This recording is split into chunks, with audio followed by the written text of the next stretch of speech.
একটা নিশ্চিত অধ্যায় গ বিভাগে এক্ষেত্রে সমস্যার সমাধান দেয়। এগুলো জটিলতা কম, সরল প্রকৃতির, এইগুলো শুধু ভেতরের একটু রহস্য বা কথাবার্তাগুলো জানা থাকলেই এর সমস্যার সমাধান দেওয়া সহজ। অধ্যায়টা কি, আমরা এখন ইনসুলেটর সম্বন্ধে বিষয়গুলোকে আলোচনা করব। আমাদের ব্যবস্থাপনার পরিবর্তনে বিভিন্ন ধরনের ইনসুলেটর দেখতে পাওয়া যায়, যেগুলো চোখে একটু দেখতে হবে। আমি একটু কথাবার্তা বলবো, আর পাশাপাশি অধ্যায় ভিত্তিক আলোচনায় তোমরা এগুলো পড়বা। ইনসুলেটর কি ধরনের প্রশ্ন, ইনসুলেটর কি, তার গুণাবলী কি, কিভাবে নষ্ট হয়, সুবিধা কি, অসুবিধা কি, এইগুলো একটা কথা। আর বিভিন্ন ধরনের ইনসুলেটর, তারা দেখতে কেমন, কোন কাজে ব্যবহার হয়, এগুলো বোঝানোর বা তেমন বিষয়বস্তু নাই, অবগত হওয়ার বিষয়বস্তু। নামের সাপেক্ষে অবস্থান অনুযায়ী পড়া। এর ভেতরে সব থেকে গুরুত্বপূর্ণ যে বিষয়টা, যেটা আমাদের আলোচনায় আসছে এবং আমরা যেটা দেখব, সেটা হচ্ছে পরিবহন লাইনে সাসপেনশন টাইপ ইনসুলেটর সম্বন্ধে ধারণা পাওয়া। সাসপেনশন কথাটার আবিধানিক অর্থ হচ্ছে ঝুলন্ত, ঝুলে থাকা। এটা আমরা হাই ভোল্টেজ ট্রান্সমিশন লাইনে, পরিবহন লাইনে, টাওয়ারে এই বিষয়টা আমরা খেয়াল দেখলেই এই ধরনের অবস্থা দেখতে পাবো, এবং না দেখার কোনো কারণ নাই। একটু মনের আকাঙ্ক্ষায় সেগুলো দেখার চেষ্টা করলে এগুলো দেখতে পাবে। এগুলো জিনিস না। তাহলে কোথায় আছে এটা? হাই ভোল্টেজ ট্রান্সমিশন লাইনে, টাওয়ার। দেখতে কেমন? একটু দূর থেকে দেখলে অনেকটা গোল গোল চাকতির নাই, যে কথাগুলো ইতিপূর্বে হয়তো কোন একটা ক্ষণে আমি বলেছিলাম। মেকানিক্যালি কনস্ট্রাকশন হচ্ছে এটা একটা ডিস্কের সাথে আরেকটা ডিস্ক প্যাচ সিস্টেমে আটকানো, কিন্তু পুরাটা একটার সাথে আরেকটা পুরাপুরি না। এই কথাগুলো বোঝো কনস্ট্রাকশনের, তাহলে পরে এর ভিতরে রহস্যটা ম্যাথমেটিক্যালি কিভাবে আসছে সেটা বোঝা যাবে। আমি বলছি একটা ধরলেই বোঝা যাবে। আমার হাতের একটা লোহ জাতীয় পদার্থ, মানে পরিবাহী, এর নিচে কি আছে? প্যাচ। এইবার যে চাকতিটা দিচ্ছি সেটা হচ্ছে ইনসুলেটর, অপরিবাহী পদার্থ। মাঝখানে কি আছে? ওরও প্যাচ কাটা আছে। এখন এই প্যাচ কাটার সাথে ওই জিনিসটা কি নাট বল যেভাবে আমরা আটকায় না, এইভাবে যাওয়ার পর আটকে গেল। আমি ওই ডিস্কটা করছি কি, এইভাবে ঘুরাই ঘুরাই আটকে দিলাম। এইবার যে ইউনিটটা আটকালাম বা যে ইনসুলেটরটা, তার নিচেও আবার ছিদ্র করা আছে। নিচে কি করা আছে? ছিদ্র। ওই ছিদ্র দিয়েও আবার লোহ জাতীয় পদার্থ আরেকটা ওর ভেতরে দিয়ে এইভাবে আটকে গেলাম। দিয়ে ওই লোহ জাতীয় পদার্থের আরেক মাথা আবার প্যাচ করা আছে, যে এইভাবে আরেকটা আটকালাম। এইভাবে একটার সাথে একটা, একটার সাথে একটা আটকিয়ে আমরা ঝুলন্ত প্রক্রিয়া ডেভেলপ করে থাকি। টোটালটা আমরা বলছি কি সাসপেনশন টাইপ। এটাই যদি আমি আনুভূমিকে ভূমির সাথে সমান্তরালে রাখি, অবস্থানের পরিবর্তনের জন্য তার নামকরণ হয়ে যাবে স্টেইন টাইপ ইনসুলেটর, আর সাসপেনশন হবে না। কথাগুলো খেয়াল করো। একই জিনিস আমি যদি ঝুলিয়ে এইভাবে দিই, তাহলে হয়ে গেল সাসপেনশন। আর যদি আমি ভূমির সাথে সমান্তরালে দিই, তাহলে হয়ে গেল সেটা স্টেইন। কোথায় দেখতে পাওয়া যাবে?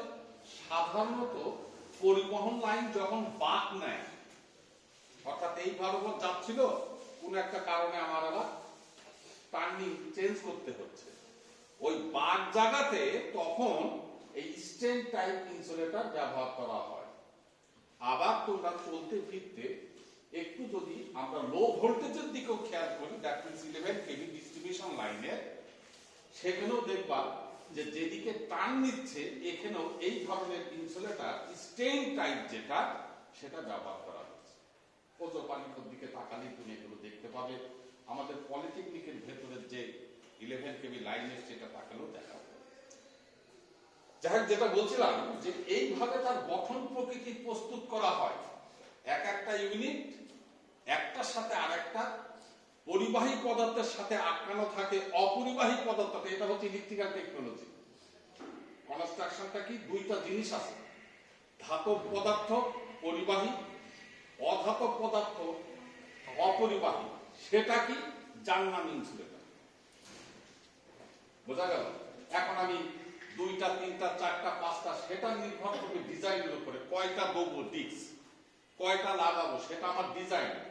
ডিজাইনটা কিসের, আমি কত ভোল্টেজের লাইনে আমি এটা নিয়ে যাব, আমার ভূমি থেকে কত উচ্চতায় রাখতে হবে, তার উপরে তার ডিজাইনটা নির্ভর করবে।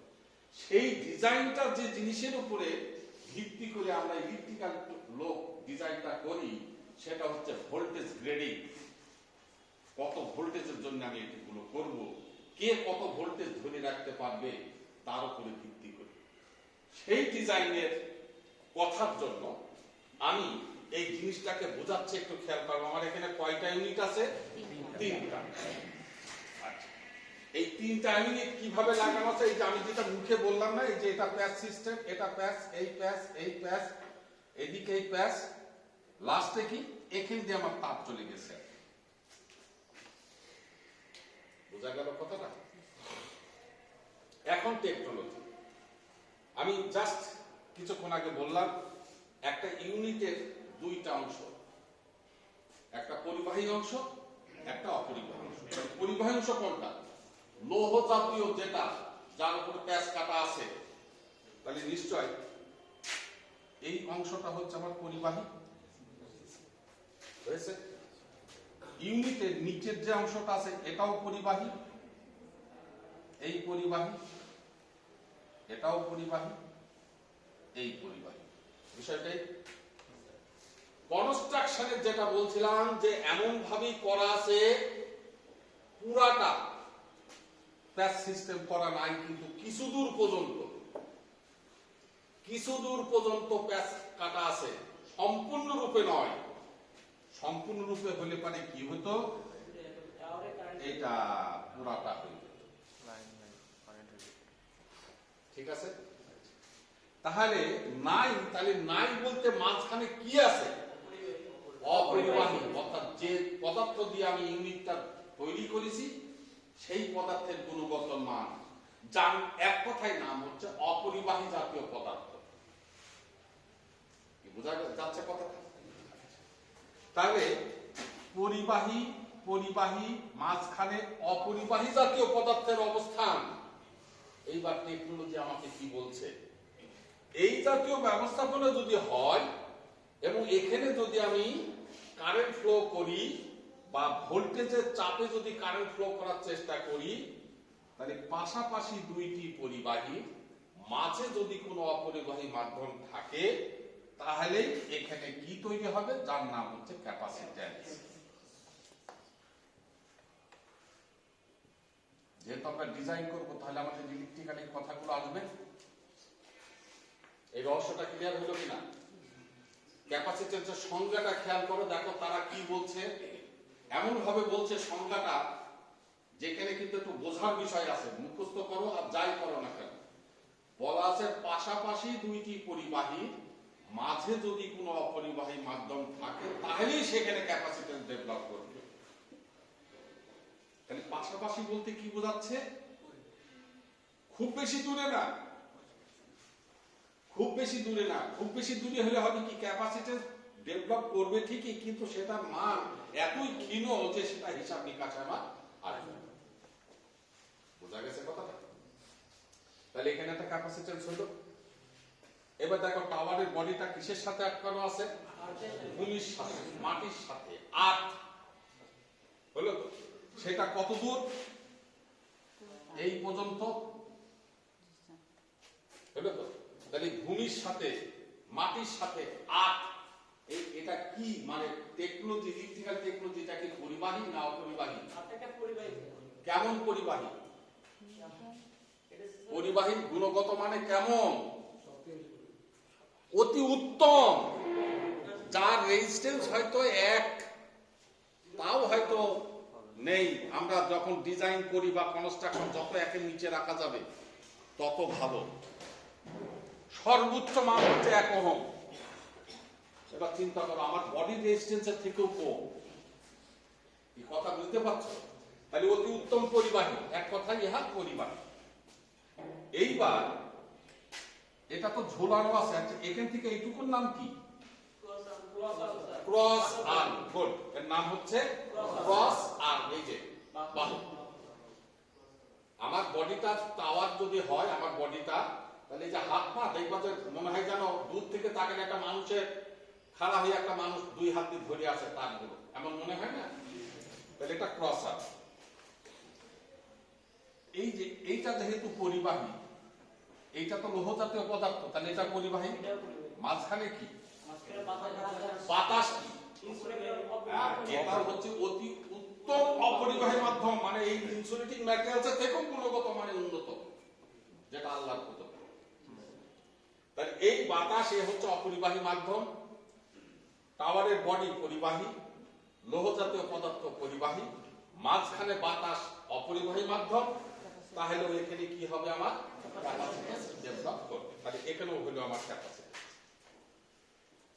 কিন্তু মানে দুইজন এক রকমের নয়, একটু পার্থক্য আছে।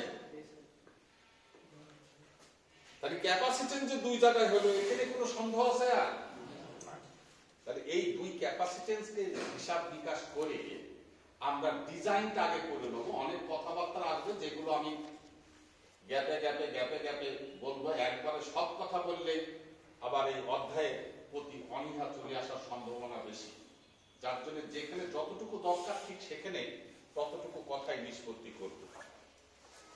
এইভাবে এই ক্যাপাসিট্যান্সের প্রভাবের উপরে ভিত্তি করে ইউনিটের ডিজাইন করা হয়। 3টা দেবো না, 4টা দেবো না, 5টা দেবো না, 6টা দেবো, সেটা নির্ভর করে কার জন্য ডিজাইনটা করা।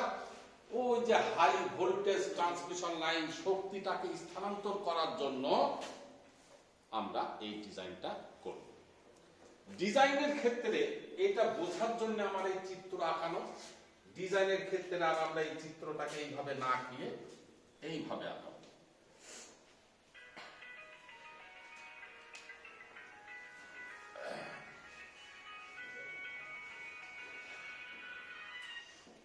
সাগরে হ্যাঁ কি হলো? হ্যাঁ আসি আর হ্যাঁ,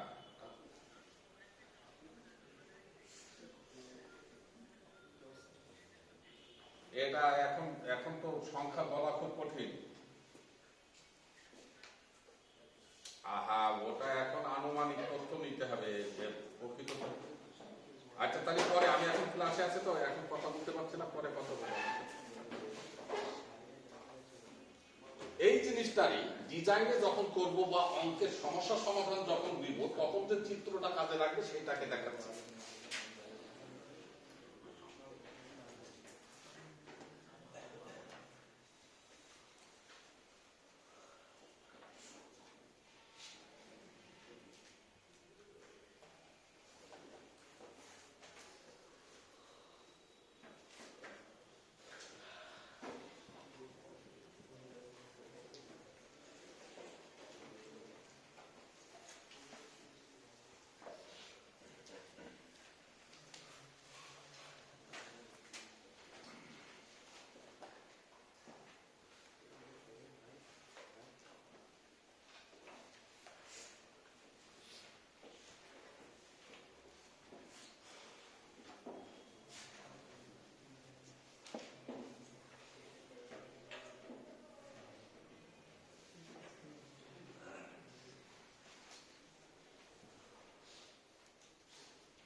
এটারই ডিজাইনের ক্ষেত্রে হিসাব নিকাশ করার জন্য আমরা এই চিত্রটা ব্যবহার করব।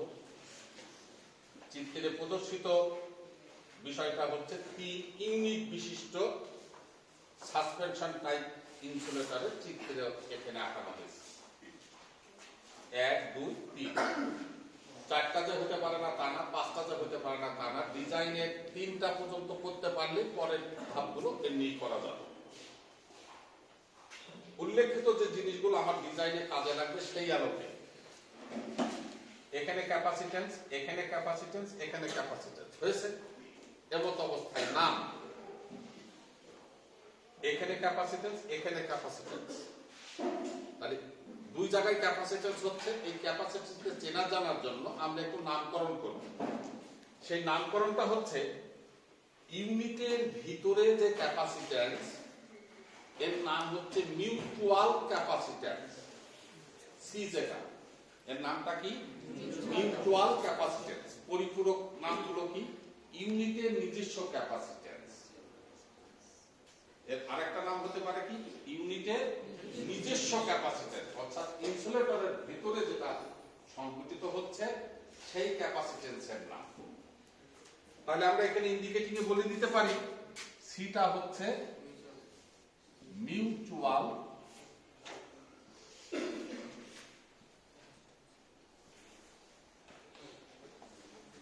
ক্যাপাসিটেন্স। হলো?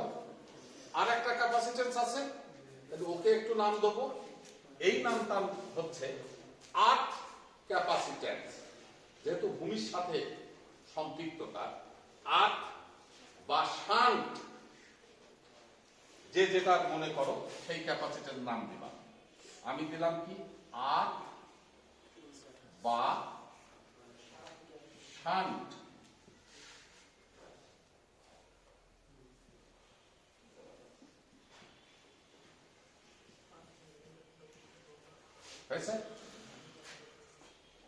সবসময় তো আর অত বড় করে লেখা সম্ভব হবে না। তুমি একবার এক্সামিনারকে বলে দিলে আর লেখার দরকার হবে না যে সি মানে হচ্ছে মিউচুয়াল ক্যাপাসিটেন্স, অবস্থানটা কোথায়? ইউনিটের ভিতরে, আর বাহিরে যেটা সেটা হচ্ছে প্রকাশ হচ্ছে C1, নামটা হচ্ছে কি? আর্থ বা শান্ট ক্যাপাসিটেন্স। মনে থাকলো?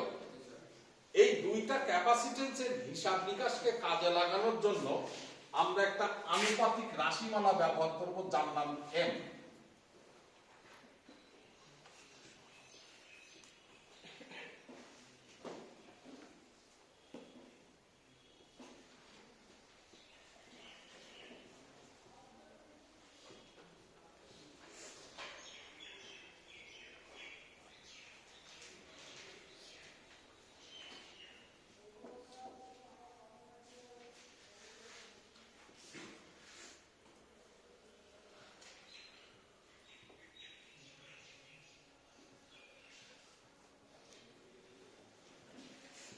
কথাগুলো সব একই।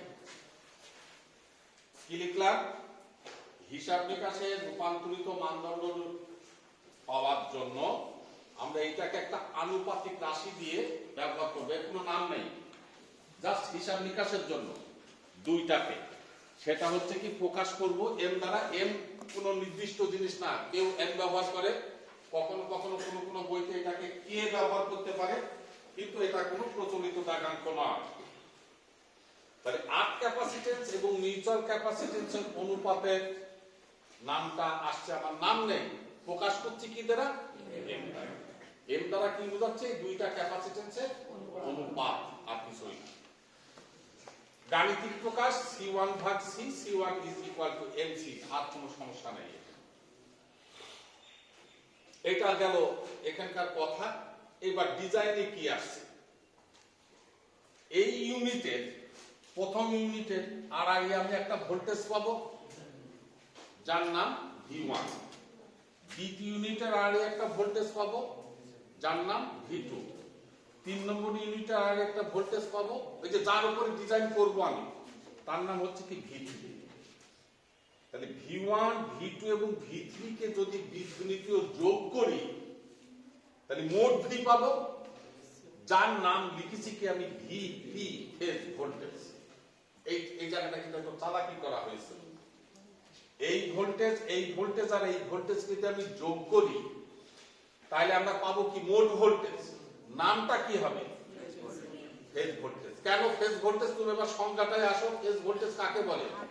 পরিবাহী এবং ভূমির মধ্যে পরিমাপিত ভোল্টেজের নাম হচ্ছে আমার ফেজ ভোল্টেজ। বোঝা গেছে? হলো কত? V1 যোগ V2 যোগ V3 যদি 3টা ইউনিট হয়, আর যদি 4টা ইউনিট হয় যোগ V4, যদি 5টা হয় যোগ V5।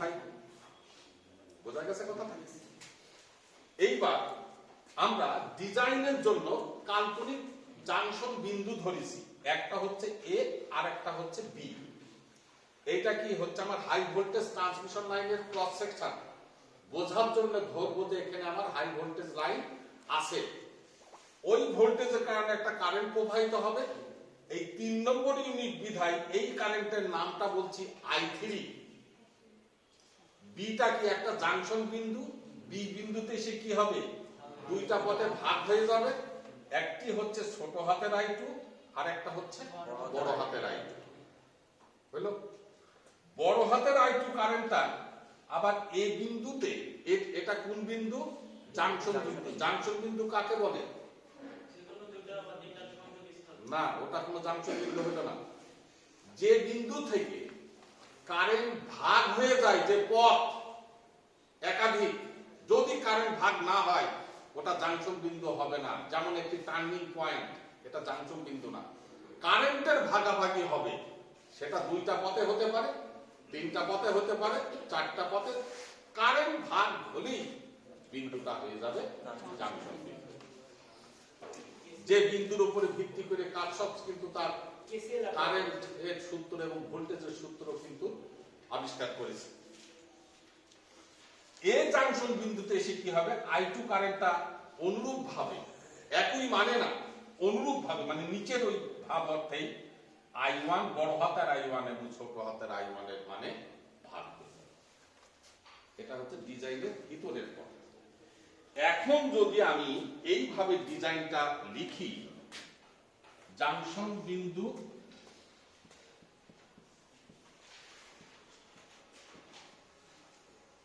এ,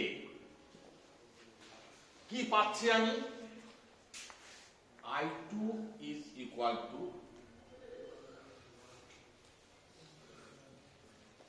এটা লিখতে পারি, লেখা যাবে কিনা? জাংশন বিন্দু এ তে যদি আমি KCL প্রয়োগ করি তাহলে I2 ঢুকছে আর ভাগ হয়ে যাচ্ছে কি? বড় হাতের I1 এবং ছোট হাতের I1। কেমন ভাগে ভাগ হয়ে যাচ্ছে? সমান 2 ভাগে ভাগ হয়ে যাচ্ছে। ভাগটা হয় কিভাবে? জাংশন বিন্দু কারেন্ট ভাগ হয় কিভাবে? সমান ভাগে ভাগ হয়ে যায়। কিরা বলেছে কথা? No never. সমান ভাগে কোনোদিনও ভাগ হয় না। ভাগ হয়ে যাবে এইটুকু, নির্ভর করবে বাধার উপরে। যদি 2টা পথের বাধা একই হয়, সমান থাকে, তাহলেই সমান ভাগে ভাগ হয়ে যাবে, নইলে না। তাহলে আমার কথা হচ্ছে ভাগ হয়ে যাবে কিন্তু সমান ভাগে না। ওই ভাগ যেটা হয়ে যাবে সেই ভাগকৃত কারেন্টের সমষ্টি মোট কারেন্টের সমান। এটাই তো সেই KCL। এইবার কারেন্টের ভিতরে আমরা যদি এখানে একটা ক্যাপাসিটেন্সের প্রভাব আছে, যার জন্য এটা লিখতে পারি I is equal to V by XC। এই কথাটা লেখা যায়? কোন জায়গায় কারেন্ট V by XC লেখা যাবে না? দেখো, এটা সার্কিটের কথা, ওইটারই তো প্রয়োগ। সার্কিটটা কি বলেছিলাম? তখনই বলেছিলাম যে এই সাবজেক্ট গুলো হচ্ছে আমাদের বেস সাবজেক্ট। এর উপরে ভিত্তি করে আমার টেকনোলজির বড় বড় পর্বে গিয়ে তাদের আলোচনাগুলো আমার বোঝার সুবিধা দেবে। এখন দেখো সেইগুলো প্রয়োগ চলে আসছে। I is equal to V by XC লেখা যায়।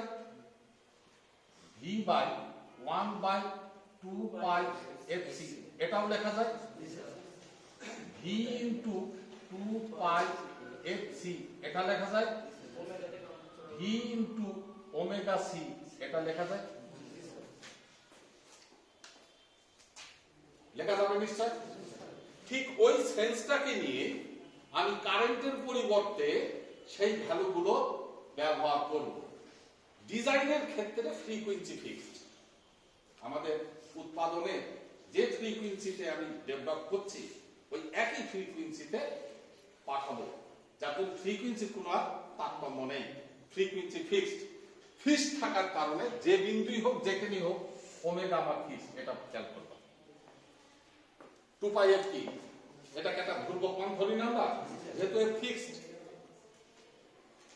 এইবার যদি I2 সাথে ওই সম্পর্কটা প্রতিস্থাপন ঘটাই তাহলে আমরা নিশ্চয়ই এটা লিখতে পারবো V2 ওমেগা ক্যাপাসিট্যান্স কে এখানে C, I2 এর জায়গায় কি এটা লেখা যাবে না? তার আরএন ভোল্টেজ কে V2, ওমেগা ধ্রুবক, ক্যাপাসিট্যান্স কে C, তাহলে V2 ওমেগা C লিখলাম I2 এর পরিবর্তে। কি বোঝা গেছে এটা? যদি এটা বোঝা যায় তাহলে I1 এর পরিবর্তে কি লেখা যাবে দেখো,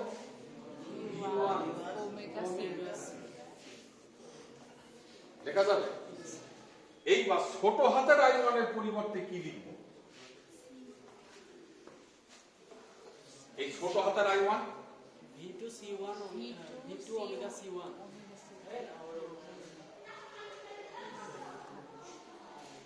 একটুখানি মাথা খেলাও এখানে। V1 omega C1 V1 হবে না V2 হবে?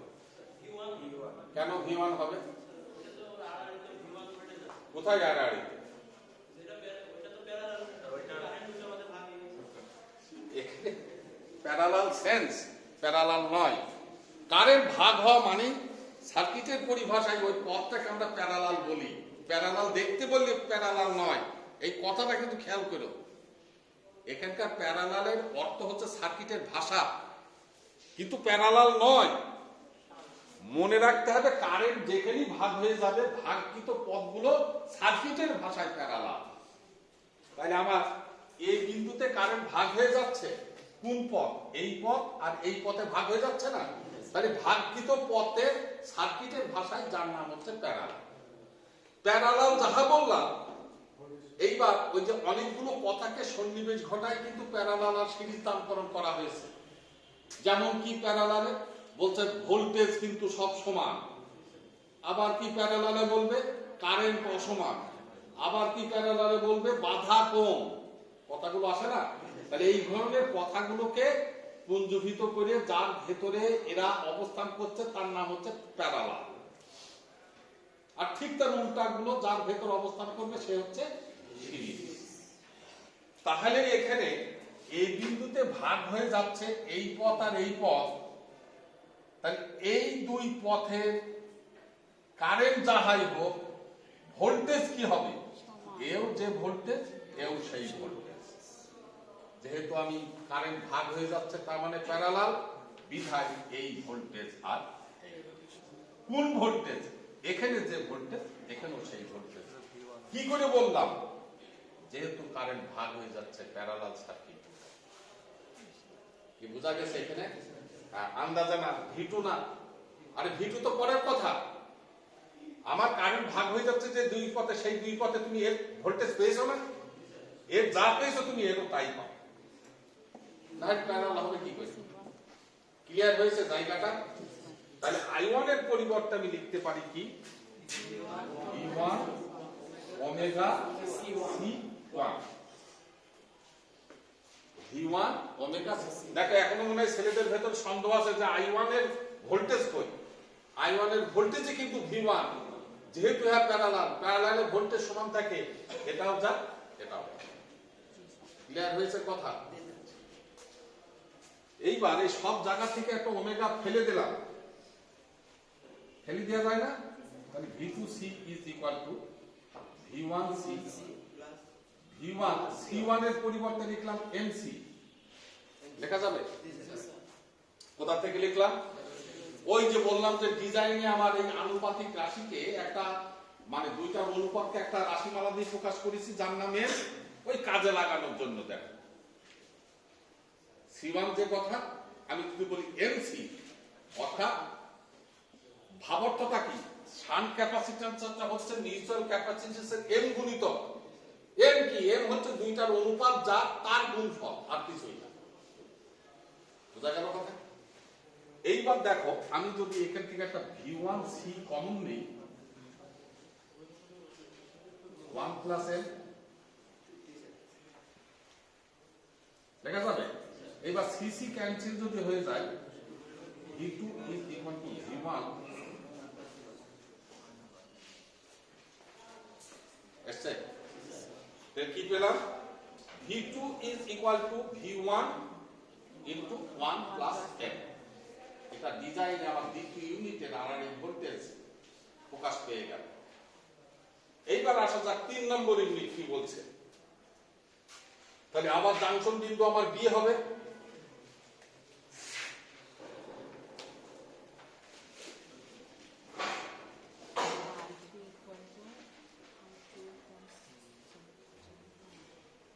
প্রয়োগ করো, বি তে কি আসছে? I3 is equal to বড় হাতের I2 ছোট হাতের I2 হয়েছে। ঠিক পূর্বের নাই রূপান্তরিত মানটা যদি আমি বসাই, V3 ওমেগা হয়েছে। I2 এর পরিবর্তে কি লিখবো? V2 omega C1 না না, বড় হাতের I2 লাগছে, বড় হাতের এর আরআরএ ভোল্টেজ কে? V2 ওমেগা ক্যাপাসিট্যান্স কে? C। এইবার এটাই V2 omega C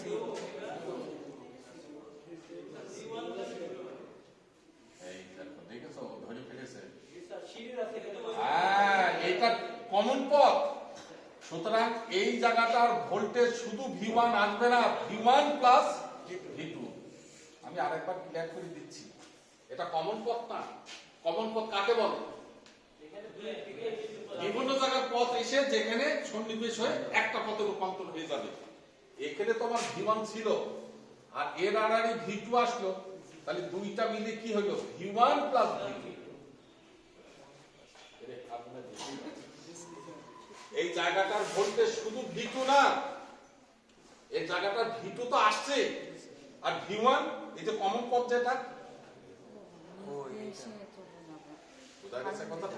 সেই জন্য আসলে কি আমার V1 প্লাস V2। এরপরে বিষয়গুলো কিন্তু জটিল কিছু নাই। তাহলে সব দিক থেকে ওমেগা ফেলে দাও, তাহলে থাকছে কি? V3 V2C plus V1 V2 C1। এই C1 কে নাই ফেলে দাও, তাহলে V2C। আরে বিভিন্ন ভাবে করা যায়, ওটা রুম প্র্যাকটিসে তোমার যেটা ভালো লাগে তখন তুমি করে নিও। আমি এটাই করছি, এইভাবেই করতে হবে, নট নেসেসারি। ঠিক আছে, এগুলো প্র্যাকটিসের বিষয়। এইবার কি এখানে ওই যে সি গেল কোথায়? এর সাথে একটা সি আছে না? আমি তো ওমেগাকে ফেলে দিয়েছি, তাহলে V3C। তাহলে এখান থেকে একটা সি ফেলে দাও। এবার দেখো, V3 is equal to V2 plus V1 plus V2 m হয়েছে। এইবার আমরা আসি, V3 is equal to V2 মানে কি? দেখো পূর্বে একটা মান পেয়েছিলাম, V1 into 1 plus m। তারপরে কি? V1 m প্লাস V2 বলতে কি লেখা যাবে? V1 into 1 plus m এর সাথে আবার m, তাই হয় না? এই কি গ্যাঞ্জাম মাক্কা হয়ে যাচ্ছে নাকি? যাই হোক, যা হয় হোক। এবার V1 একটা কমন নাও, 1 plus m plus m plus m plus m square, তাই আসে না? এই কি তাই হচ্ছে তো? V1 1 plus 3m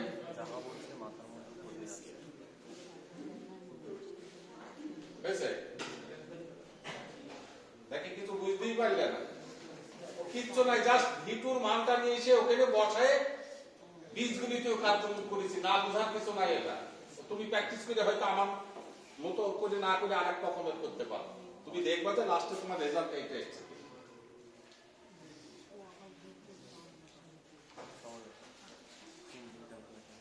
বোঝা গেল? অনুরূপ ভাবে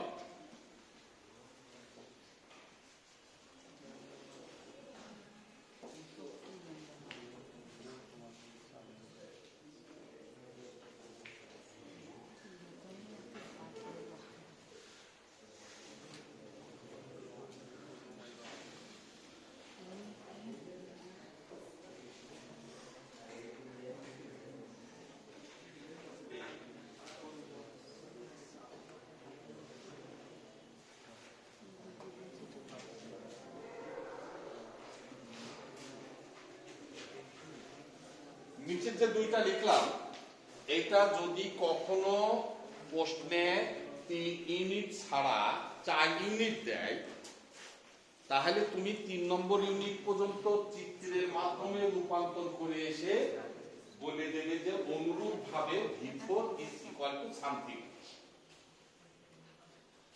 কথা কি বোঝা গেল? যদি পরীক্ষায় 4 ইউনিটের কথা বলে ডেরিভেশনে বা ভোল্টেজের বিভাজনে সমীকরণ প্রতিপাদনের জন্য, তুমি 3 নম্বর করে এসে অনুরূপ ভাবে 4 নম্বরের কথা লিখে দেবে, কিন্তু 3 নম্বর পর্যন্ত আসতে। 5টা সাধারণত কখনোই দেয়নি বা দেবে না। 5 নম্বর ইউনিটটা গাণিতিক সমীকরণটা সমস্যা সমাধানের জন্য প্রযোজ্য। অনেক সময় অঙ্কের ভেতরে যদি 5 নম্বর ইউনিটের কথা বলা থাকে, সেই সমীকরণটা যদি তোমার জানা না থাকে, আর তুমি পরীক্ষার হলে করতে পারবে না। এই জ্ঞাতক ধারণার জন্য আমি এই দুইটা লিখে দিলাম। তাহলে আজকে আসলো কি, সাসপেনশন টাইপ ইনসুলেটরের বিভিন্ন ইউনিটের আরআরই ভোল্টেজের মানগুলো আমরা নির্ণয় করলাম, বা গাণিতিক সমীকরণ বলো সেগুলো আমরা দেখলাম।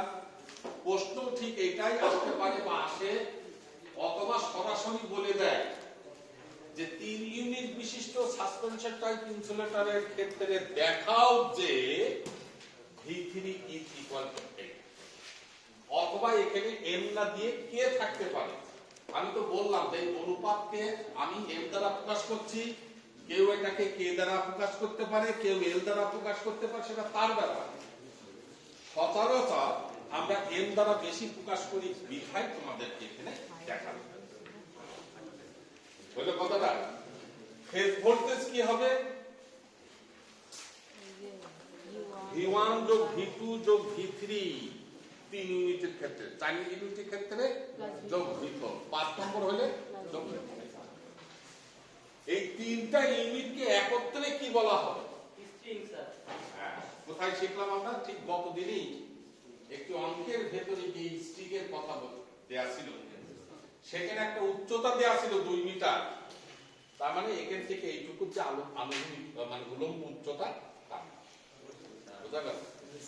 এইবারে স্ট্রিংকে নিয়ে খুব বেশি যে প্রশ্নটা অঙ্কের ভেতরে করা হয়, সেটা হচ্ছে স্ট্রিং এর দক্ষতা। এইবার স্ট্রিং কি বোঝা গেছে? কোনটাকে স্ট্রিং বলছি? কোন নির্দিষ্ট ইউনিটকে না, কিন্তু একাধিক ইউনিটের সমষ্টি, এর নাম স্ট্রিং।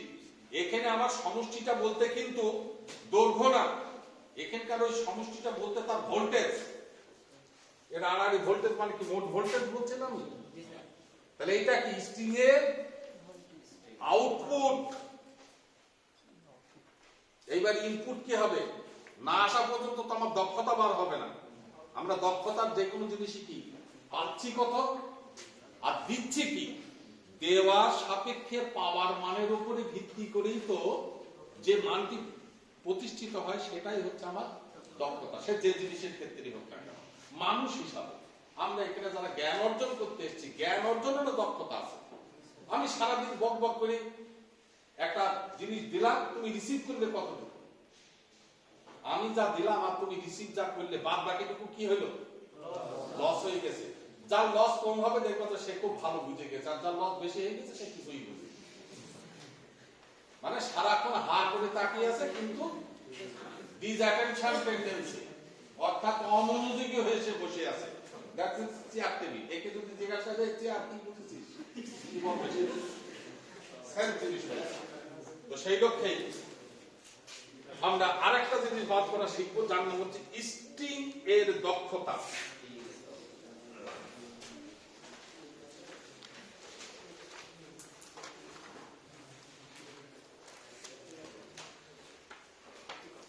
সাধারণত আমরা দক্ষতাকে ইটা দ্বারাই প্রকাশ করি এবং এর গাণিতিক মানের বহিঃপ্রকাশ কিসে? Percentage value. ভোল্টেজ রেগুলেশন, দক্ষতা, এগুলো পার্সেন্টেজ ভ্যালু। সেই জন্য যাই হোক গুণিত 100 আমার করতে হবে, এটা বদবাদার জিনিস, রেজাল্ট যাই হোক। এখন যেহেতু দক্ষতার বিষয়, আউটপুট বা ইনপুট, আউটপুট কিসের আউটপুট? এটা তো মেশিন না, স্ট্রিং এর আউটপুট। স্ট্রিং এর আউটপুট বলতে এখানে কি বোঝাবো? ভোল্টেজ। কি ভোল্টেজ? Phase voltage. এইবার ইনপুট কি হবে? এইবার ইনপুট কি হবে? আমি লিখছি,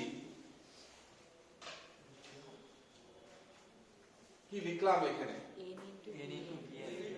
n ইনটু vn। n লেখার কায়দাটা আবার খেয়াল করবা, সাবস্ক্রিপ্ট নোটেশনে লেখা। n যদি 3, n বলতে কি বোঝাচ্ছি? ইউনিট সংখ্যা। এখানে কয়টা ইউনিট আছে? 3টা। তাহলে n কত হবে? 3। আচ্ছা, তাহলে vn কি হবে? n এর জায়গায় 3 বসাও, তাহলে v3। তাহলে n is equal to যদি 3 হয়, তাহলে স্ট্রিং এর দক্ষতা এই অবস্থায় লিখতে পারবো Vp by 3 into V3। যদি 4টা হইতো Vp by 4 into V4। এইবার ভাব অর্থ ইনপুট বলতে কি বোঝাচ্ছে? যতগুলো ইউনিটের সংখ্যা এর সাথে পরিবাহীর, খুব চালাকি কিন্তু এই জায়গাটা খেয়াল করবা, পরিবাহীর সন্নিকটবর্তী যে ইউনিট আছে সেই ইউনিটের আড়াআড়ি ভোল্টেজের গুণফল, এটাই হবে তার ইউনিট। এখনো ভাবো তো কিছু ক্লিয়ার হয়নি, যা লিখেছি সেইটা আগে বলছি আমি। 1 2 3, 3 ইউনিটের 3 গুণিত যেটা বলছি এখন সেটা মাথায় ঠিক করে রেখো, পরিবাহীর নিকটবর্তী যে ইউনিট সেই ইউনিটের যার আর এই ভোল্টেজ এইটা। এইবার কেন স্যার পরিবাহীর নিকটবর্তী ইউনিট, আরো কি ইউনিট আছে সেগুলো তো নেওয়া হলো না? হ্যাঁ, আমাদের ডিজাইন হচ্ছে পরিবাহীর নিকটবর্তী যে ইউনিটটা সেই ইউনিটে আড়াআড়ি ভোল্টেজের মানটা অন্যান্য ইউনিটের থেকে বেশি হবে, অন্যান্য ইউনিট থেকে বেশি। ঠিক আছে, সেই জন্য যেটা বেশি সেইটাকেই আমরা নিচ্ছি, এবং এটা অঙ্কের ক্ষেত্রে অতীব অ্যাটেনশন মূলক একটি বিষয়। তোমার অঙ্ক করতে যে যদি তুমি দেখো পরিবাহীর নিকটতম ইউনিটটার আড়াআড়ি ভোল্টেজ অন্যান্য ইউনিট থেকে কম হয়ে যায় বা হয়ে গেছে, তাহলে বুঝতে হবে তোমার অঙ্ক ভুল হয়ে গেছে।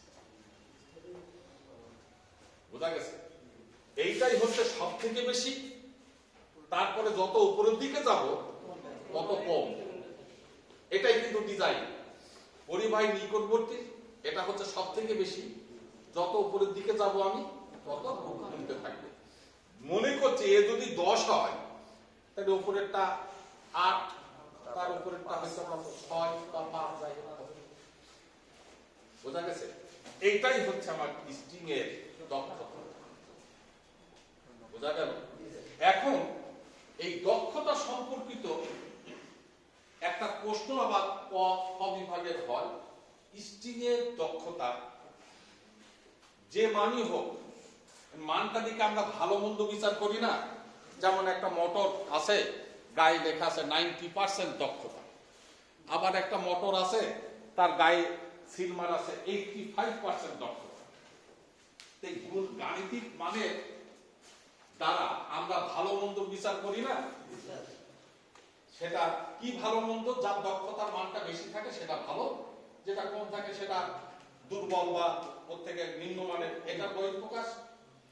স্ট্রিং এর দক্ষতা যাই আসুক, এটাকে যদি আমি বাড়াতে চাই, এটাকে যদি আমি বৃদ্ধি করতে চাই, তাহলে করতে পারবো কিনা? স্যার স্ট্রিং এর ডিপ সংখ্যা বাড়াই দিব, ইউনিট সংখ্যা ওটা না, একই সংখ্যা আছে, ধরো এখানে 10, আমি একটা কথা বলছি, এটা 10, এটা হয়তো 9, আর এটা হয়তো 6, V1 6, V2 9, V3 10। তাহলে আমরা যদি এই অবস্থায় দক্ষতাটা বাদ করতে চাই ইউনিট সংখ্যা, তাহলে আসলো কি দক্ষতা পার্সেন্টেজ ইজ ভিপি কত হবে? 9 আর 6 15 আর 10, এটা মানে বুঝতেই পারছেন। আমি তো এখানে সূত্রটা লিখবো VP divided by N into VN, হলো তো? গুণিত 100, সেটা হচ্ছে আমার পরের কথা। তো ভিপি কত হচ্ছে? 9 9 আর 6 15 আর 10 25 কেজি। এন কত? 3। ভিএন কত? V3। এন 3 হওয়া মানে ভিএন মানে V3। তাহলে এবার ভ্যালুটা নিয়ে আসো, 25 ডিভাইডেড বাই 3 ইনটু 10 ইনটু 100। দেখো রেজাল্ট দেখো কত হয়।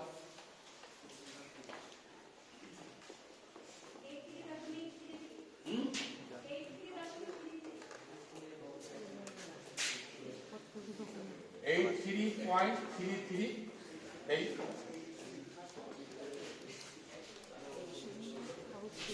ঠিক আছে, ঠিক আছে কিনা? আচ্ছা, আমি যেটা শেখাতে চাচ্ছি, এখান থেকে লুকায়িত প্রশ্নের জবাব তোমার কাছে এমনি আস্তে আস্তে স্বচ্ছ হয়ে যাবে, না হলে মুখস্থ করা লাগবে। ওই বইতে যা লেখা আছে মুখস্থ করতে হবে। এই অবস্থায় তো আমি একটা মান পেতে পারি, পেলে যদি আমি স্ট্রিং এর দক্ষতা বাদ করি, তাই তো আমি 83.33 পেলাম, নাকি এর থেকে বেশি পাবো না? আমি যত বেশি পেতে পারবো তত আমার জিনিসটা ভালো। সেই ভালোটা কি সেটা আমি বুঝাই দিয়ে যাবো আজকে ক্লাসে, এর মতো অবস্থা আমি বুঝিনি। এইবার এই 6টা বাদ দিয়ে আমি মনে করলাম যে এখানে পেলাম আমি 8। এইবার যোগ করো, 8 আর 9 17 আর 10 27। এবার 27 ডিভাইডেড বাই 3 ইনটু 10 ইনটু 100, দেখো কত হয়? 90। হয়েছে? তাহলে কি হচ্ছে, ইউনিটের ভোল্টেজ কিন্তু বাড়িয়ে দিলাম। আচ্ছা, এইবার আমি ওপরেরটা 8 না করে 9 করে দিলাম। 9 এবার কি হলো? 9 9 18 আর 10 28 ডিভাইডেড বাই 3 ইনটু 10 93। বাড়ছে? কিভাবে বাড়ছে কিন্তু খেয়াল করো। ইউনিটের আড়াআড়ি ভোল্টেজ আমি বৃদ্ধি করতে যদি পারি, তাহলে কিন্তু আমার দক্ষতা বেড়ে যাবে। এখন ওপরেরটা করে ফেললাম 10, ওপরেরটা করে ফেললাম 10। আচ্ছা ঠিক আছে, ওপরেরটা 9, মাঝেরটা করলাম 10, করলাম, ওপরেরটা 9 আছে। এবার দক্ষতা কি হবে? 10 10 20 আর 9 29, 29 ডিভাইডেড বাই 3 ইনটু 10 96.67। হয়েছে? ঠিক আছে তো? এরপরে কি আর প্রমাণ করার দরকার আছে যে ইউনিটের আড়াআড়ি ভোল্টেজ যদি বৃদ্ধি করা যায় তাহলে স্ট্রিং এর দক্ষতা বেড়ে যাবে? বৃদ্ধির তো আবার একটা মাত্রা আছে, কত দূর পর্যন্ত আমি বৃদ্ধি করতে পারবো। পরিবাহীর নিকটবর্তী যে ইউনিট আছে সেই মান পর্যন্ত বৃদ্ধি করতে পারবো, তার উপরে কিন্তু আমি বৃদ্ধি করতে পারবো না, তাহলে আমার ব্রেকডাউন সিচুয়েশন হয়ে যাবে। কথা কি ক্লিয়ার হয়েছে? পরিবাহী নিকটতম কত ভোল্টেজ? এবার তিনটাই 10 ধরো, তাহলে 100% কোন দিন সম্ভব না। কি আসবে? আরে বাবা ইম্পসিবল জিনিসটা না, আমি গাণিতিক প্রমাণটার কথা বলছি যে যদি প্রতিটা ইউনিটে আরআরই ভোল্টেজ পরিবাহীর সন্নিকটবর্তী ইউনিটের আরআরই ভোল্টেজের সমান হয়, তাহলে ওই অবস্থায় স্ট্রিং এর দক্ষতা 100% হয়ে যাবে। বাবার এটা একটা ভাইবার প্রশ্ন যে কখন 100% হবে। পরিবাহীর নিকটবর্তী ইউনিটের আরআরই ভোল্টেজ যদি তার উপরের ইউনিটগুলোর ভোল্টেজের সমান হয়ে যায়, তাহলে ওই অবস্থায় স্ট্রিং এর দক্ষতা 100% উপনীত হয়ে যাবে। বোঝা গেল কিনা? তাহলে যদি স্ট্রিং এর দক্ষতা কিভাবে বৃদ্ধি করা যায় তার প্রশ্ন হয়, বলবা যে ইউনিটের আরআরই ভোল্টেজের মান বৃদ্ধি করা। বোঝা গেছে? এই ইউনিটের আরআরই ভোল্টেজ বৃদ্ধি পায় আবার কার উপরে ভিত্তি করে?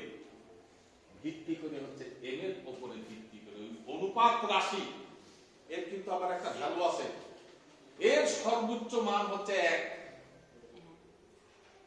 এর সর্বোচ্চ মান 1, কিন্তু পাওয়া যাবে কত? ওই 0.3, 0.4, 0.5।